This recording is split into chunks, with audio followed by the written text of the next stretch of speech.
వాళ్ళు శిక్షించబడతారు. మీరెందుకు మమ్మల్ని అడ్డం తగులుతున్నారు?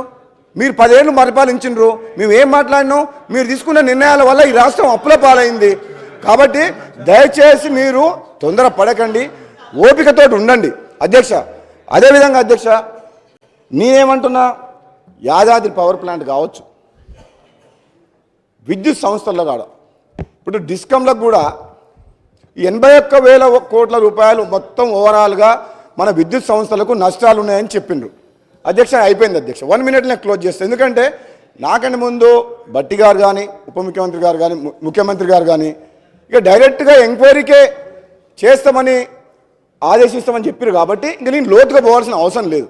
కాకపోతే అధ్యక్ష, 81,000 కోట్లు కాదు, ఈ డిస్ట్రిబ్యూషన్ కంపెనీస్ కూడా అన్అఫీషియల్గా 35,000 కోట్ల రూపాయలు ఈ ప్రభుత్వం బాకీ ఉంది. 24 గంటల కరెంటు ఇవ్వాలని, రైతులకు ఇవ్వమని మేము కూడా కోరుకున్నాం. ఆ 24 గంటల కరెంటు ఇచ్చే విషయము ఎక్కడ కూడా అఫీషియల్గా ఫుల్ బోర్డులో పర్మిషన్ తీసుకోలేదు, అప్రూవ్ చేయలేదు. గవర్నమెంట్ కూడా ఇటువంటి జియో ఇవ్వకపోవడం వల్ల ఆ డిస్ట్రిబ్యూషన్ కంపెనీస్ కరెంటు సప్లై చేసినా సరే వాళ్ళ నష్టాలను లెక్కలు తీసుకోలేదు ఇప్పటి వరకు. ఆ నష్టాలను కూడా లెక్కలకు తీసుకుంటే రెండు డిస్ట్రిబ్యూషన్ కంపెనీలు, నార్త్ అండ్ సదర్న్ డిస్ట్రిబ్యూషన్ కంపెనీస్కు 35,000 కోట్ల రూపాయలు, ఈ 81,000 కోట్ల నష్టానికి అదనంగా 1,16,000 కోట్ల రూపాయలు అవుతాయి అధ్యక్ష. ఇది ఆన్ రికార్డ్ చెప్తున్న అధ్యక్ష, నేను స్టడీ చేసి చెప్పిన, గతంలో కూడా నేను చెప్పిన, శాసనసభ్యునిగా ఉన్నప్పుడు మీరు అనవసరంగా తక్కువ రేటుకు మార్కెట్లో పవర్ దొరుకుతుంది. మనకు సిక్ యూనిట్లు ఎన్సీఎల్టీకి పోయిన పవర్ ప్లాంట్స్ ఎక్కడ ఉన్నాయి?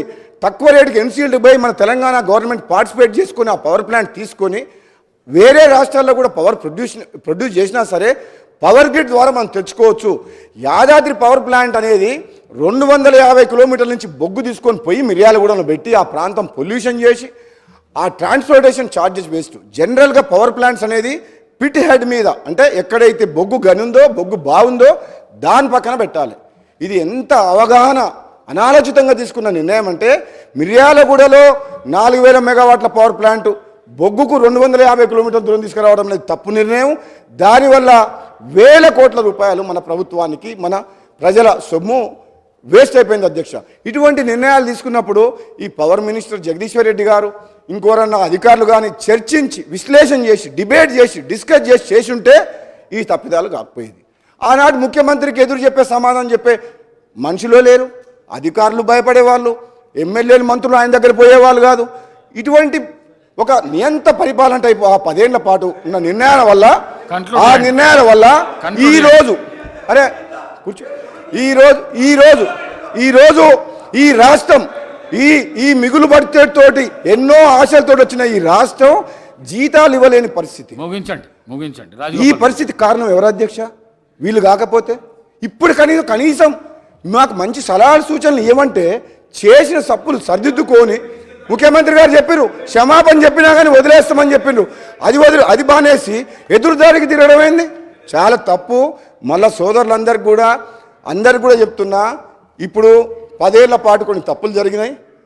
మన ఆశలు, తెలంగాణ ప్రజల యొక్క కోరికలు, విద్య కానీ, వైద్యం కానీ, ఇండ్లు కానీ ఏం నెరవేరలేదు.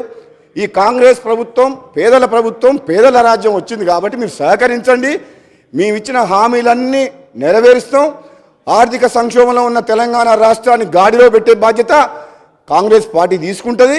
అదేవిధంగా మేము 24 గంటల ఉచిత కరెంటు కూడా 100% రైతులకు ఇవ్వడమే కాకుండా మా 6 గ్యారంటీ స్కీమ్లో ప్రతి పేద గృహానికి, పేదోళ్లకు 200 యూనిట్ల కరెంటు కూడా ఇస్తామని చెప్పినాం. తప్పకుండా అది కూడా ఇస్తామని చెప్పి తెలియజేస్తూ మీకు అవకాశం ఇచ్చినందుకు ధన్యవాదాలు అధ్యక్ష. Thank you. శ్రీ పాయల్ శంకర్ గారు.